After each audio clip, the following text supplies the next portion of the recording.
Meu povo, agora nós vamos entrar em alguns temas, digamos assim, um pouquinho mais aprofundados, tá? Alguns casos especiais de responsabilidade civil. Os dois primeiros já estão ficando até mais básicos do que propriamente aprofundados, mas depois a gente vai aprofundar em alguns assuntos com vocês, tá?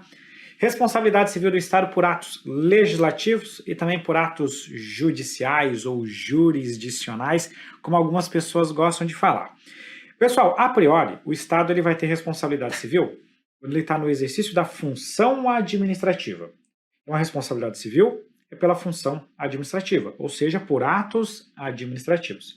Naturalmente, a regra é que o Estado não tenha nem responsabilidade civil por atos legislativos, nem por atos jurisdicionais. Então, olha só, o Estado vai lá e exerce de forma legítima um ato legislativo dentro do seu poder de império, ele não responde por prejuízos decorrentes desses atos legislativos. Imagina, por exemplo, que você estava lá guardando uma graninha, né, investindo num Bitcoin, né, nas criptomoedas, estava lá investindo a grana, de repente veio uma lei e que regulamenta o Bitcoin. Seu patrimônio derrete, professor. Bate na madeira do negócio desse, mas o seu patrimônio derrete porque você não diversificou.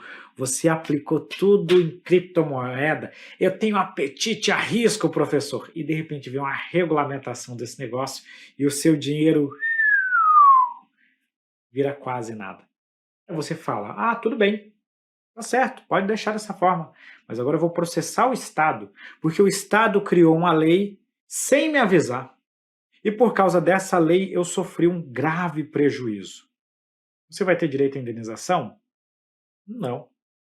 Por que não? Porque o Estado tem o poder de legislar. O Estado pode proibir, até mesmo proibir a prática, o uso de determinadas atividades. E aí acaba acontecendo a situação e aí vem o prejuízo, tá? Você pode processar o Estado por causa disso? Não. A mesma coisa, às vezes, quando você aprova um teor, uma medida econômica, por exemplo, por meio de uma lei. E aí, por causa dessa medida econômica, você perde muito dinheiro. Você pode processar o Estado? Não. Pensa comigo se fosse o contrário. Agora vamos pensar o contrário. Vem uma lei e diz que agora a gente só pode comercializar, trocar moeda por meio do Bitcoin. Aí aquele seu dinheirinho lá, ele se multiplica por 100. Você fica rico. Você vai devolver uma parte desse dinheiro para o Estado voluntariamente? Não, né? Então o contrário também não vai acontecer. Essa aqui é a lógica do que eu estou trazendo aqui para você. A não ser que a própria lei, às vezes, já preveja alguma compensação. Às vezes acontece, né? Vem uma lei que institui um teor numa nova medida econômica e ela prevê uma compensação para determinadas pessoas que serão prejudicadas de forma desproporcional. É raro, mas pode acontecer. Se houver, a pessoa tem indenização. Mas aí não é por causa da lei, porque a lei trouxe a possibilidade, mas você não é indenizado pelo ato legislativo, por um ato legislativo editado pelo Estado que você esteja em desconformidade com seus interesses. Perfeito? Porém, isso não é absoluto. Existem hipóteses em que você pode sim obter uma reparação por eventuais prejuízos. A bem da verdade, são duas hipóteses. Primeira hipótese, das chamadas leis inconstitucionais. Professor, como assim leis inconstitucionais? Ora, nós temos uma Constituição Federal. Natural que o Poder Legislativo, na hora de legislar, tem que observar essa Constituição Federal. Imagina que o Poder Legislativo descumpriu as regras constitucionais e, por causa disso, você sofreu um prejuízo. Nesse caso, você pode ter direito a uma indenização, mas dois requisitos precisam ser observados. Requisito número 1. Tem que se tratar aqui de controle concentrado, ou seja, a lei tem que ser declarada inconstitucional. Exemplo, essa lei chegou no STF e o STF declarou a norma inconstitucional. É uma lei inconstitucional, declarada em controle concentrado. Mas eu pergunto para vocês, o simples fato de a lei ser declarada inconstitucional faz com que você possa obter uma indenização? Pô, professor, se fosse assim, eu ia ficar todo dia dando um F5 numa página do STF. O STF declarou uma lei inconstitucional, eu movo ação contra o Estado e fico rico. Olha, não é o simples fato de a lei ser declarada inconstitucional. Nós precisamos de um segundo requisito. O segundo requisito é que você sofra prejuízos concretos decorrentes da aplicação desta lei. Vamos lá, né? Eu gosto de citar esse caso porque eu quero trazer a polêmica, eu quero causar, né? Tem uma lei aí de um estado da federação que eu não vou citar, que ela proibiu os cursinhos, né, como o pessoal gosta de falar, os cursinhos locais de venderem produtos para concurso público antes da publicação do edital. Olha, assim, essa lei é nitidamente inconstitucional. Sem falar, não é porque eu trabalho com concurso, porque eu não trabalho com presencial, então para mim eu não tenho, digamos assim, não sou afetado por essa medida. Mas pensa comigo, você proíbe a prática de uma atividade, um comércio que gera emprego, renda, aquela coisa toda, dizendo que ele só vai poder vender material para concurso público quando sair o edital. Fica muito claro que esse tipo de norma ofende, por exemplo, a ordem econômica, a livre iniciativa, porque qual que é o dispositivo constitucional que proíbe eles de vender esse tipo de atividade? Obviamente, nenhum. Aí essa lei proibiu o cursinho, olha que absurdo, proibiu o cursinho de vender cursos presenciais antes de publicar um edital de concurso público. É aquela história, né, que o concurseiro vem, tá, eu conto ou vocês contam? Porque daí esse pessoal pode estudar no online. Consegue perceber como a lei é inútil e só prejudica aquele cursinho? Porque a lei desse estado da federação não pode proibir a venda de materiais online. Então só está prejudicando aquele cursinho. É nítido uma lei de perseguição aqui que nós temos nesse caso. Vamos supor que essa pessoa sofreu um prejuízo, os donos desses cursinhos sofreram prejuízo por causa disso, porque eles não puderam vender o material. Lá pelas tantas, essa lei é declarada inconstitucional em controle concentrado. Aí o que os donos dos cursos desse estado da federação vão fazer? Vão contratar um advogado, vão verificar qual que seria o faturamento que eles teriam tido durante esse período e vão mover uma ação de indenização em face do Estado. Por quê? Porque a gente vai ter uma lei inconstitucional declarada em controle concentrado e eles sofreram prejuízos concretos, porque durante esse período eles não puderam realizar a venda dos seus cursos. Perfeito? Tá? Esse aqui é um exemplo para trazer para vocês. Próximo tópico, existem as chamadas leis materiais, tá? Professor, o que são essas leis materiais? Leis materiais são aquelas leis, elas só são leis quanto à forma. Mas, a bem da verdade, essas leis aqui são leis que produzem efeitos. São leis que produzem efeitos concretos. Leis que produzem efeitos concretos. Essas leis que produzem efeitos concretos, elas se equiparam aos atos administrativos.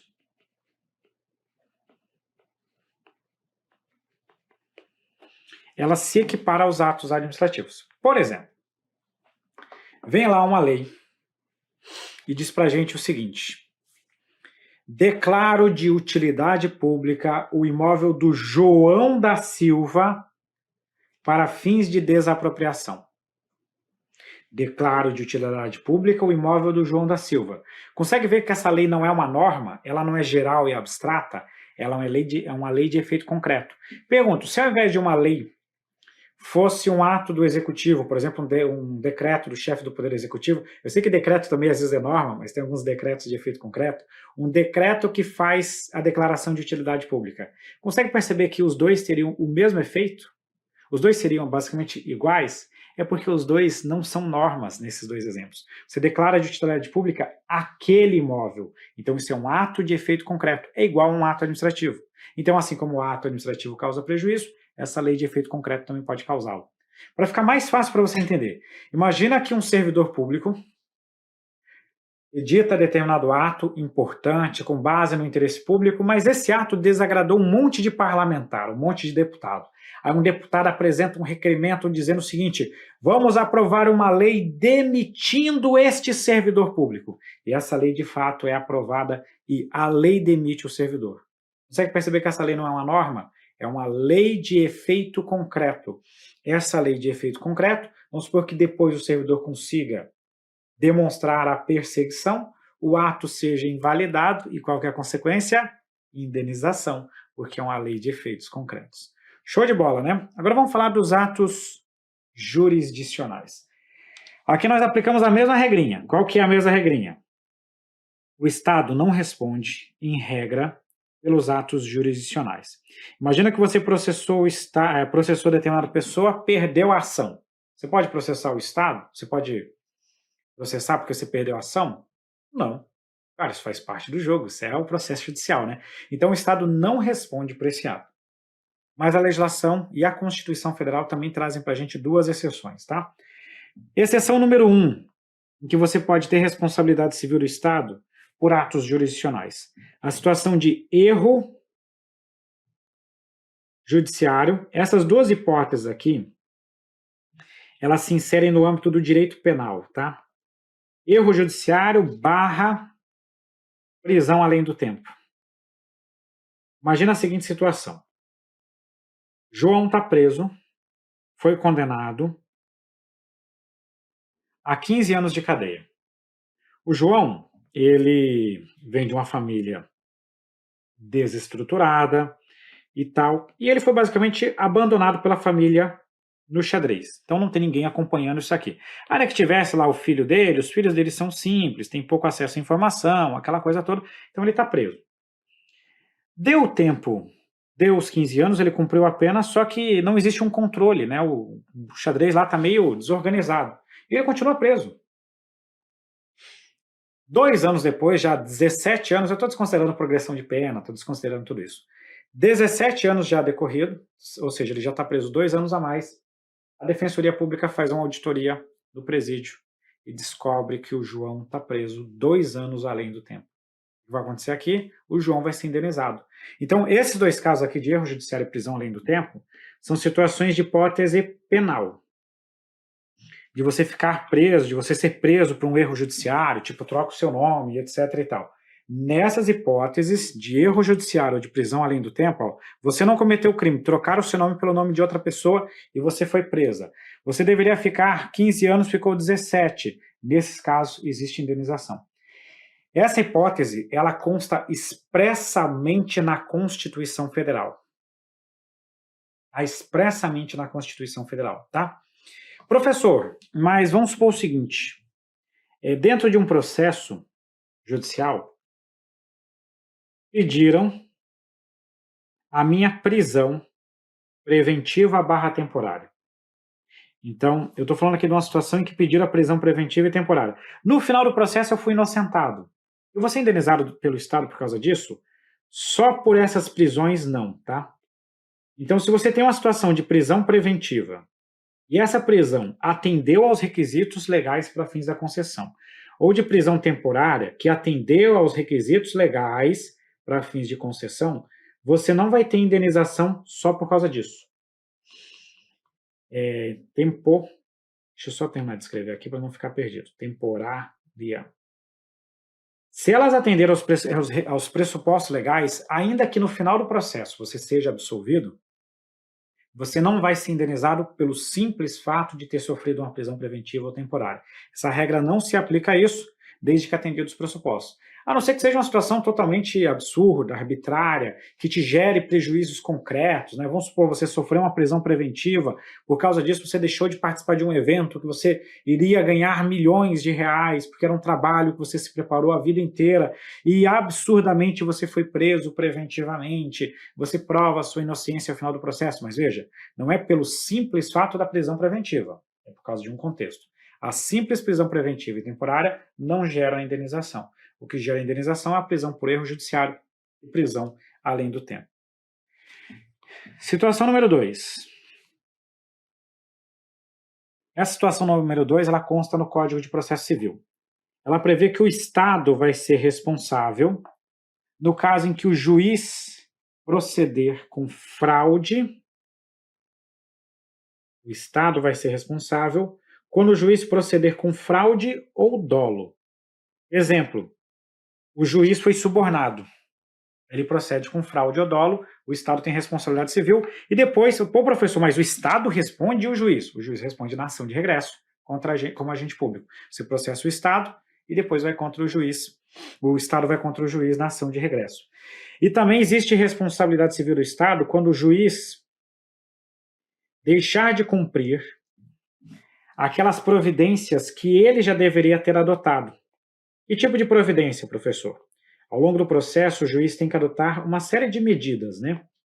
Se o juiz deixa de atender ou de cumprir uma medida que ele deveria ter executado de ofício, porque a legislação fala, ó, isso aqui o juiz vai proceder de ofício.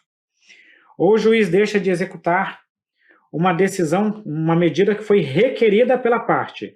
Fui lá pedir para o juiz, pô, juiz, faz isso. O juiz simplesmente ignorou meu pedido. Saiu requerida. Vamos botar aqui, ó, requerida. Uma medida que foi requerida pela parte. O juiz deixou de atender, não estou falando de deixar de atender dentro, tipo assim, ele foi lá, justificou e tal. Não isso, ele simplesmente deixa de atender, meio que ignora seu pedido, deixa lá largado.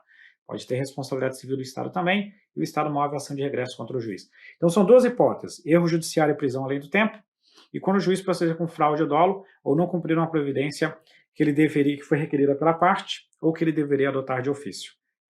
Vamos ver os fundamentos legais para tratar desse tema aqui, né? Artigo 5º, inciso 75 da Constituição, o Estado indenizará o condenado por erro judiciário, assim como que ficar preso além do tempo fixado na sentença. E o Código de Processo Civil prevê no artigo 143 que o juiz responderá civil e regressivamente. Aí você fala, professor, mas aqui está falando que é o juiz, mas olha só, regressivamente. Se o juiz responde regressivamente, quem é que responde primariamente? O Estado. O juiz responderá civil e regressivamente por perdas e danos quando, no exercício de suas funções, proceder com dolo ou fraude, ou recusar, omitir ou retardar, sem justo motivo, providência que deva ordenar de ofício ou a requerimento da parte. Importante ficar claro, né? Sem que haja motivo para essa medida. Questão de prova, vamos lá. Os atos emanados, deixa eu só tomar um.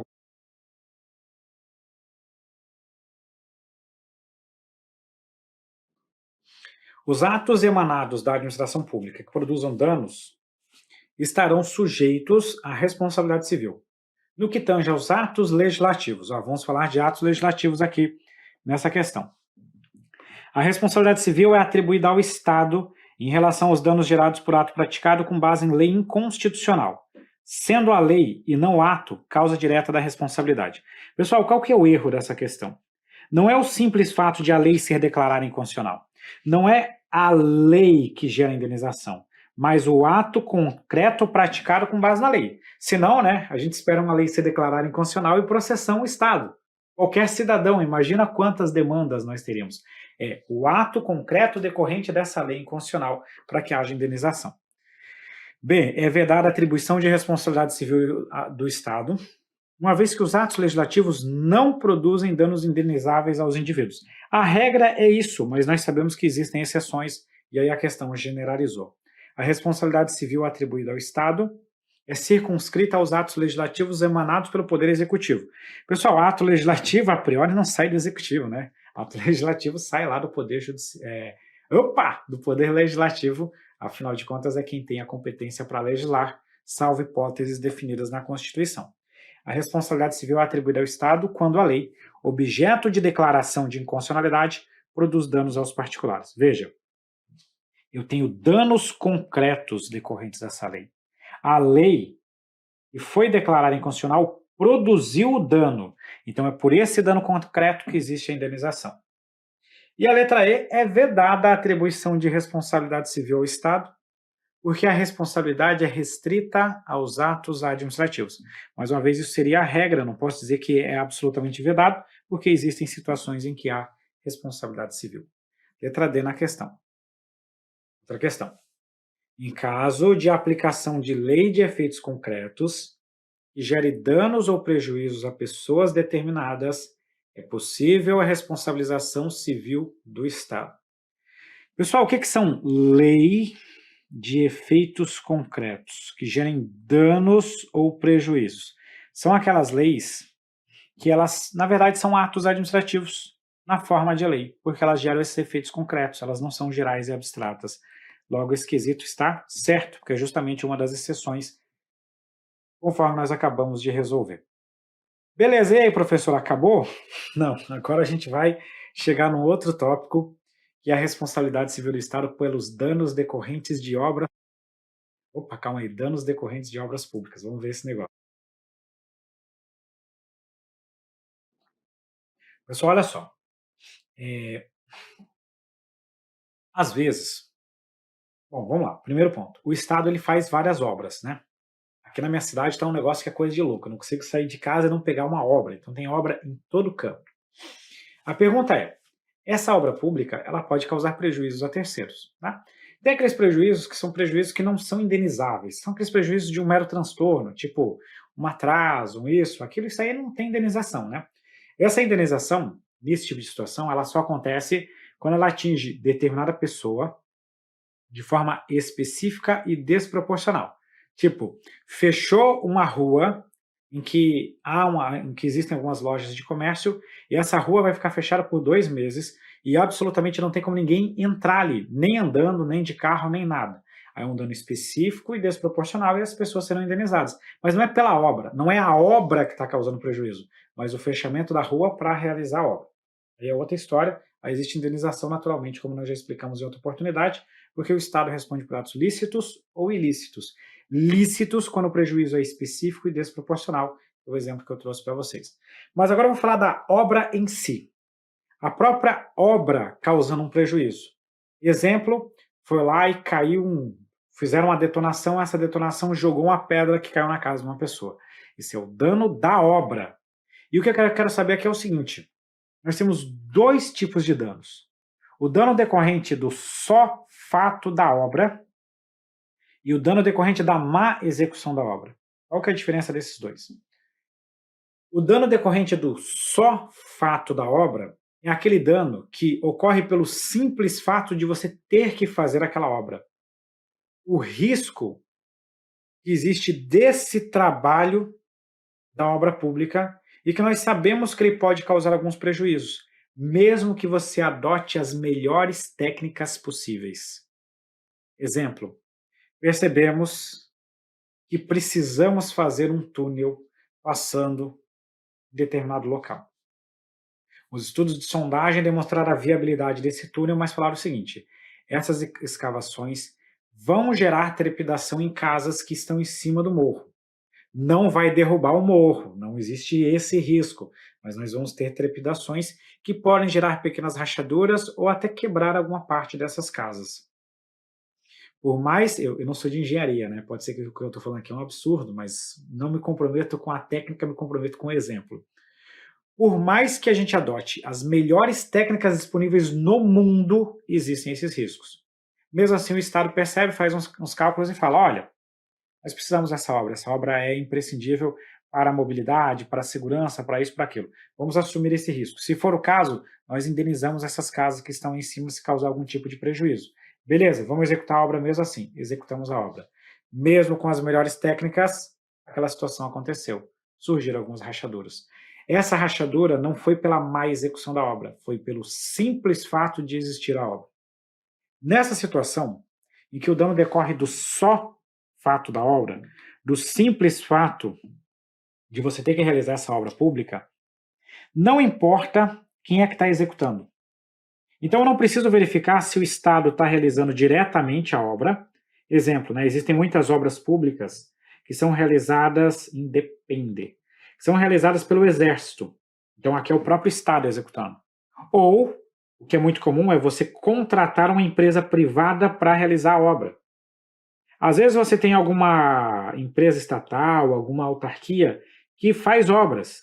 Então, assim, ó, tanto faz. É isso que eu quero dizer para vocês. Pode ser agente do Estado, uma empresa estatal, uma autarquia, pode ser o Exército, pode ser o que for, como também pode ser particulares. Não importa, nesse momento, quem é que realiza a obra. Nessa situação aqui, em que o dano decorre do só fato da obra, a responsabilidade será do Estado. Quando eu falo aqui do Estado, eu estou falando da pessoa que contratou o serviço, né? Se for o caso, ou do ente político. Por exemplo, o município que está realizando a obra é do município. É a União, é da União. É isso que a gente está colocando aqui. Mesmo que eles contratem uma empresa privada para a execução do objeto. E essa responsabilidade é do tipo objetiva, com base no que está na Constituição Federal, responsabilidade civil objetiva do Estado. Beleza, vamos agora para a segunda situação. Má execução da obra. Nesse caso da má execução da obra, eu preciso fazer uma pergunta para vocês. Porque a má execução da obra acontece quando o quê? Quando existe alguma falha. Quando as técnicas adequadas não foram utilizadas. Exemplo, a gente vai fazer uma detonação. Eu gosto desse exemplo porque eu presenciei esse exemplo. A gente vai fazer uma detonação. O pessoal lá que vai fazer o cálculo esquece de colocar a vírgula, e aí o outro cara que vai fazer que vai colocar os explosivos, olha aquilo lá multiplicado, né, por 100, porque faltou a vírgula para os dois zeros. Ou simplesmente digitou um zero a mais, aí multiplica por 10. Aí você colocar 100 quilos, você bota 1000 quilos, por exemplo. Era para colocar 100 quilos, você coloca 10.000 quilos. Aí explode o negócio, voa rocha para tudo quanto que é lado. Aí uma pedra atinge um carro, a outra pedra atinge uma casa. Isso não é o só fato da obra, porque se eles tivessem feito da forma correta, isso não teria acontecido. Aqui é má execução da obra. Nesse caso, eu preciso perguntar: quem está executando essa obra? Eu preciso saber aqui se quem executa é a própria administração pública, ou seja, pelos seus próprios meios.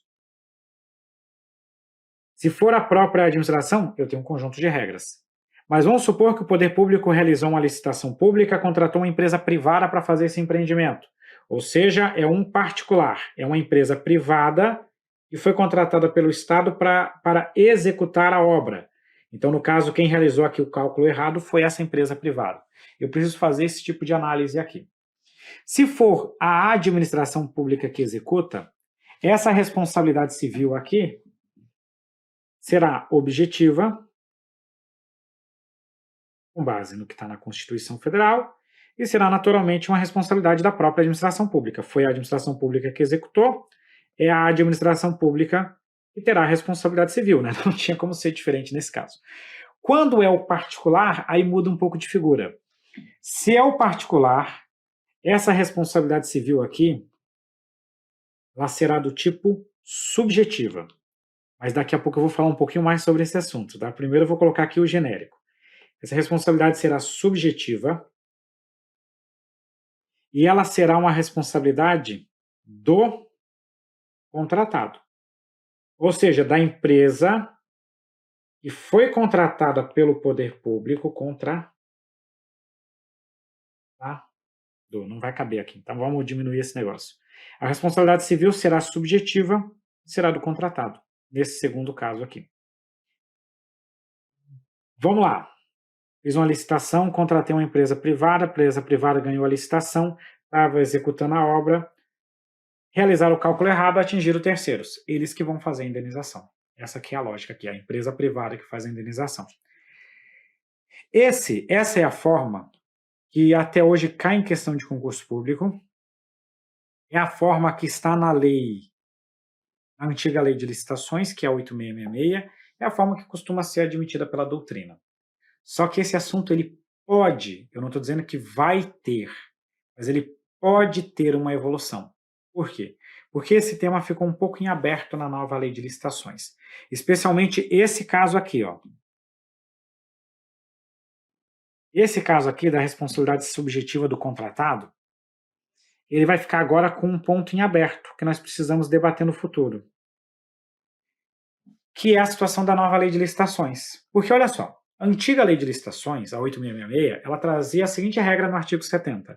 O contratado é responsável pelos danos causados diretamente à administração a terceiros, decorrentes de sua culpa ou dolo na execução do contrato. Então, o contratado responde pelos prejuízos decorrentes de culpa ou dolo na execução do contrato, não excluindo ou reduzindo essa responsabilidade a fiscalização e acompanhamento pelo órgão interessado.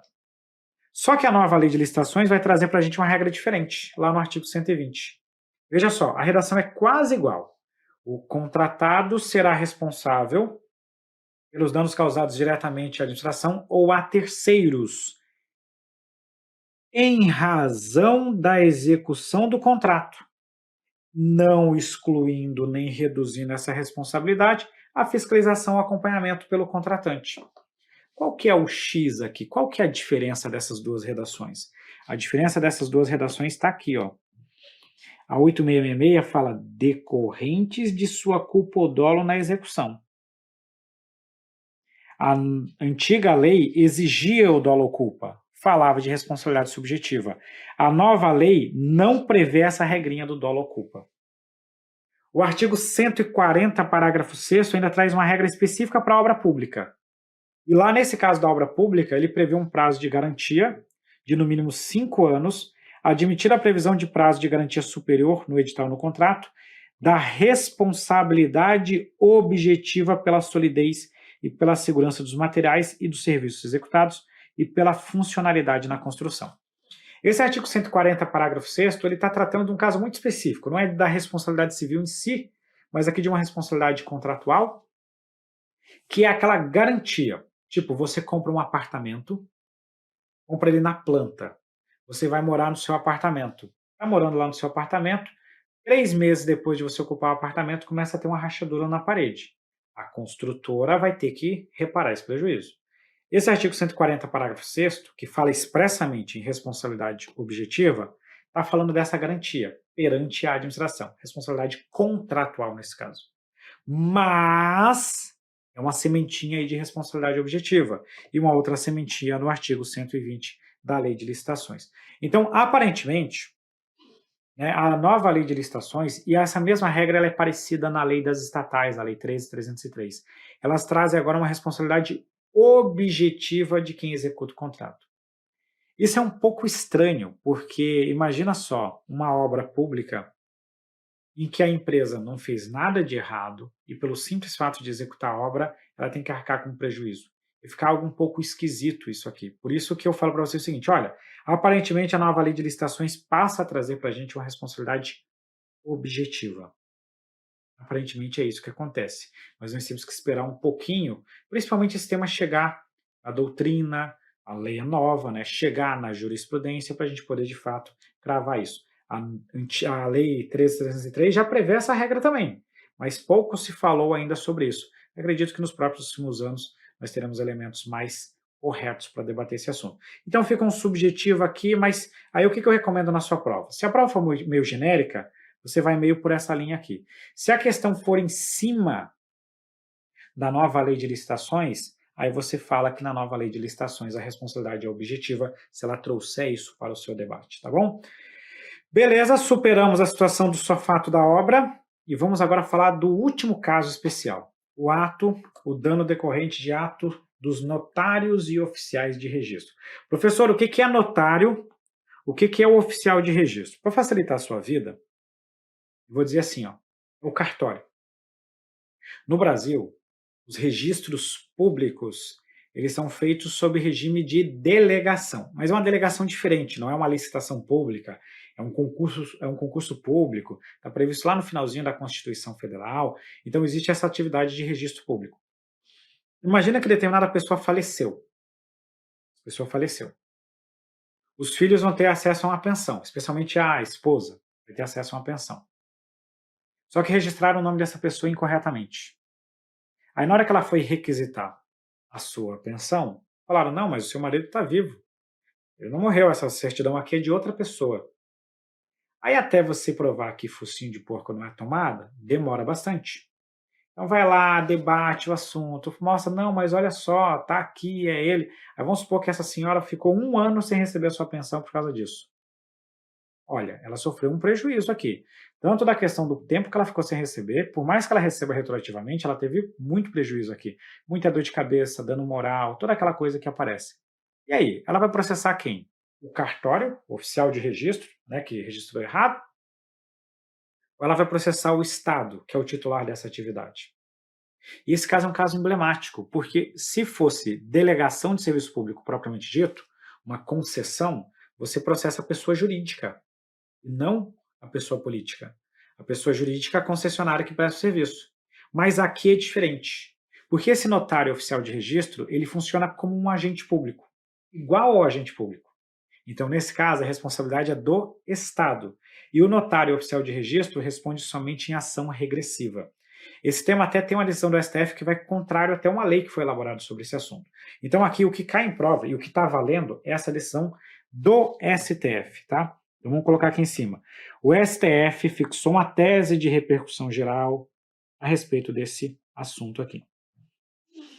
O que o STF concluiu acerca dessa temática?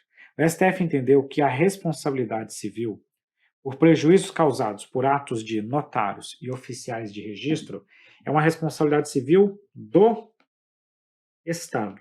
Quando eu falo do Estado, eu estou falando da pessoa política que é titular do serviço. O Estado, então, é quem vai sofrer a ação. O Estado tem, nesse caso, uma responsabilidade primária. Por que primária? Porque você não pode processar o notário ou oficial de registro. É primária do Estado, ou seja, direta do Estado. Você entra com a ação contra a pessoa política. E essa responsabilidade é objetiva. Então, aquela senhora que ficou sem a pensão, por causa do erro do registro, não precisa demonstrar se houve dolo ou culpa. Ela vai processar o Estado, responsabilidade primária e objetiva do Estado. O Estado, se condenado, caso o Estado seja condenado, qual que é o próximo passo? O Estado mover a ação contra o oficial de registro, o notário. Aí o Estado vai mover a ação contra ele. Essa ação vai ser uma ação regressiva, ou seja, o Estado que vai atrás dele, ele é protegido então pela teoria da dupla garantia, ação regressiva, e essa responsabilidade dele é subjetiva. Subjetiva. Perfeito? Último ponto para trazer para vocês. Olha, o Estado é condenado a indenizar. Se o Estado é condenado a indenizar, surge o que a gente vai chamar aqui de dever de regresso.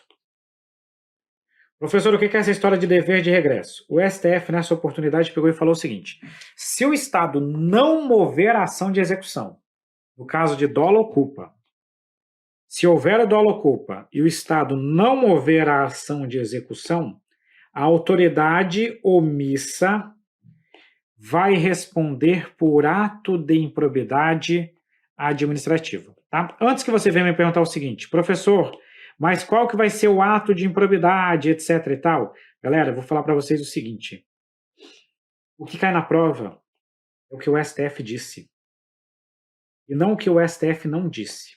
Esse aqui é o famoso caso, né? Desculpa a devida crítica, do Supremo legislando. Né? Porque qual foi o problema aqui? Essa decisão do STF ela foi até em contrariedade ao que estava numa lei que tratava desse assunto.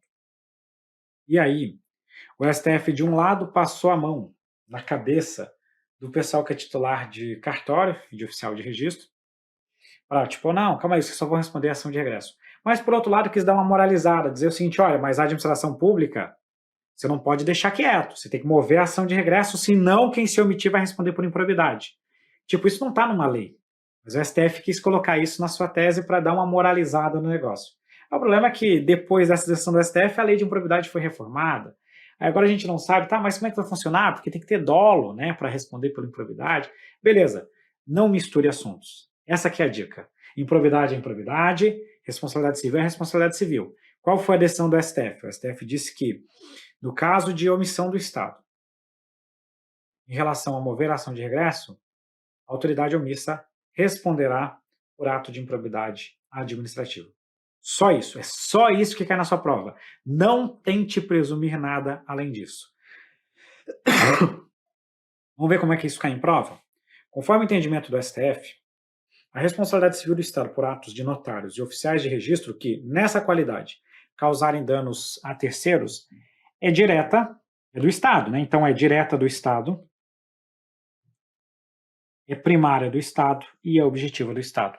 Show de bola! Essa questão está devidamente correta. Olha que show de questão, né? Questão certíssima, e com isso nós fechamos todo esse nosso bloco, né? Então, olha só como que a gente avançou em responsabilidade civil. Dessa forma, nós concluímos essa nossa aula de responsabilidade civil do Estado. Um grande abraço para vocês e até a próxima.